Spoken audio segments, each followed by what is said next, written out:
So, ang ating pag-aaralan ngayon ay tungkol sa exponential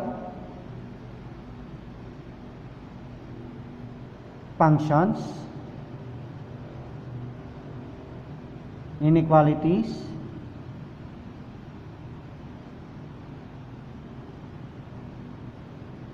and equations. But before that, we are going to discuss about the exponential expression. What is exponential expression? Exponential expression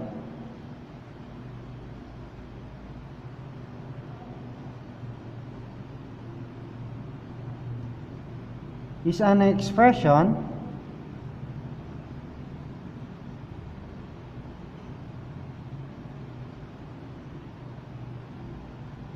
of the form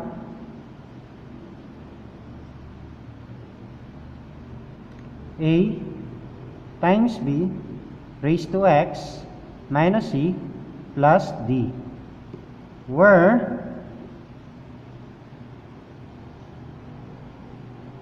b is greater than to 0 and p is not equal to 1. So, yan po ang ating palatandaan para malaman o masabi natin na siya ay exponential expression. What are those example of exponential expression? Ito po yung mga example natin. So, number 1, 4 raised to x minus 1. Yan po ang example ng exponential expression.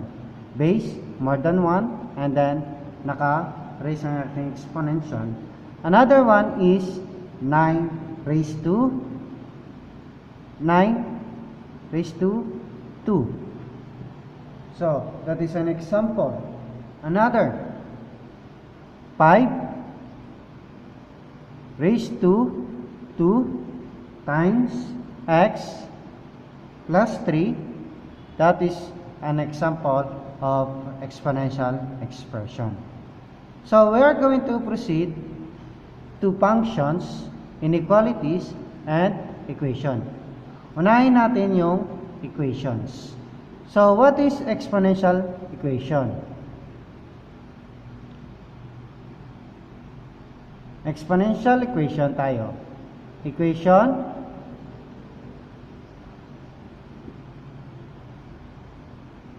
an equation involving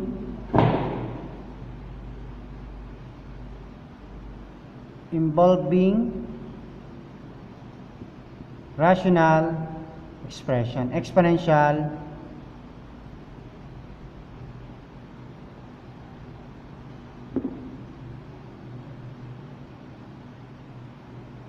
expressions.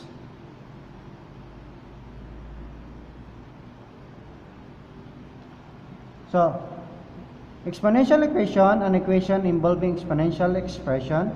So, magkasama daw yung exponential expression at yung sinasabi nating an equation involving the exponential expression of equation. So, example of this,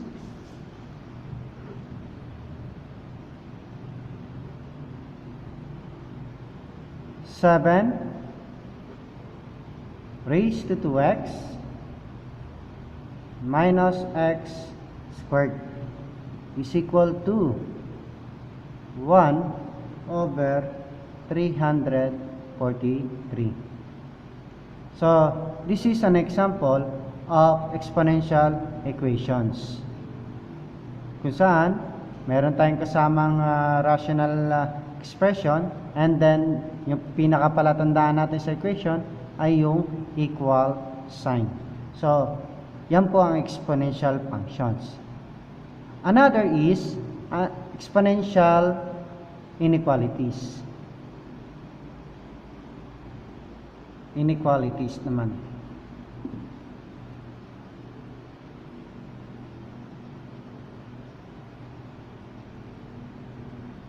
So, what is exponential inequalities?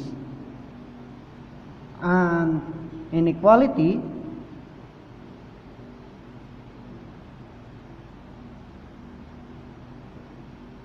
an equality involving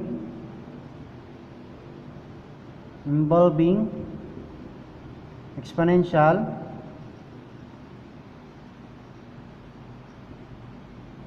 expressions.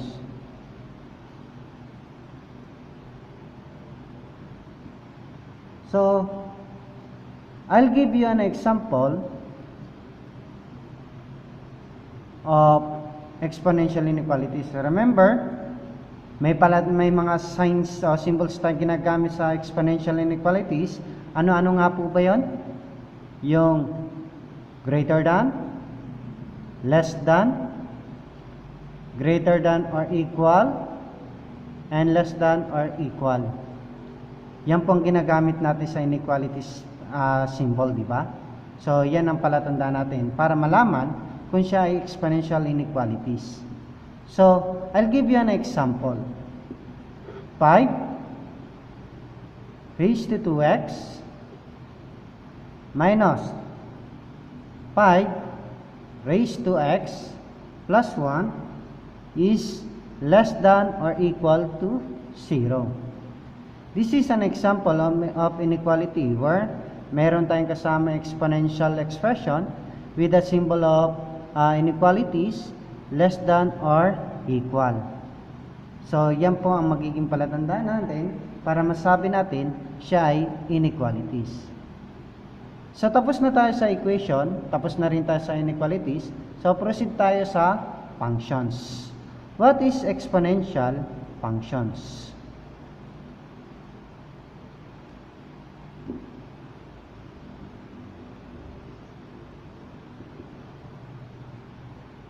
Exponential function and functions of the form f of x is equal to b raised to x, where b is greater than 0 and b is not equal to 1. So, ganun din, pares pa rin. Mas mataas siya sa kay 0, pero hindi siya pwede mag-equal to 1. Always, meron tayong function of x. Example, f of x is equal to the quantity of 1.8 raised to x, or maybe we can write it in the form of y is equal to 1.8 raised to x. May functions po tayo. Yan lang naman po ang ating palatandaan para masabi natin function siya o hindi, di ba? In form of function of x or y. Now, na-discuss ko na sa inyo ang pagkakaiba ng tatlo, functions, inequalities, and equation. We are going to have a short activities or short of remembering this one. We are going to proceed to a short of activity identifying the given inequalities, inequalities, equations, and functions. So, you are going to determine if this number 1 is an exponential function, equation, or exponential inequalities. Number 1. So, f of x is equal to 2x raised to 3. Is that an example of exponential function, equation, or inequalities? So, wala po sa tatlo. Wala sa tatlo sa pagpipilian na siya ay inequalities, function, or equation. Bakit po? Remember, x. Yung ating exponent is nasa x. Ang sabi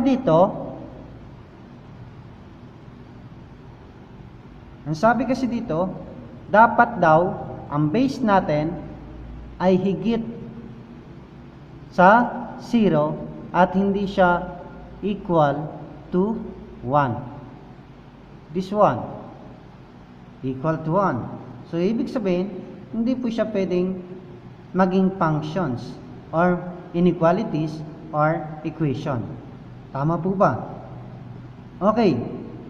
Next. Is this an example of function? Y is equal to e raised to x. So, hindi pa rin po siya functions. Kasi,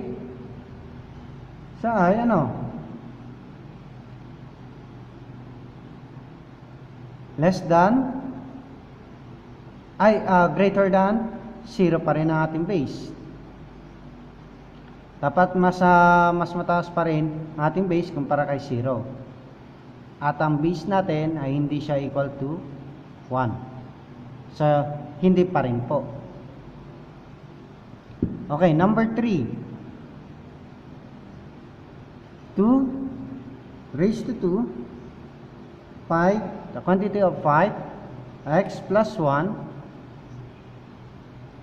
is equal to 500. Is this a functions? Or equations? Or inequalities? Yes. This is an example of exponential equation. Kasi rational exponential expression plus the equal sign. So, siya po ay exponential equation. Number 4. 625 greater than or equal to 5 raised to x plus 8. Is this an example of exponential equation, inequalities, or functions? Yes, this is an example of exponential inequality.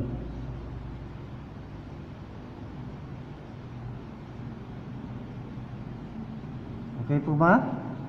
So, dito pa lamang, may rational expression plus the symbol of inequality na kung saan greater than or equal to the expression. So, yan po ang mga example o yan po yung mga sinagutan natin ay example ng mga ng exponential equation natin or ng function or ng inequalities. So, next natin i-discuss is about exponential functions. Okay po? Sige po.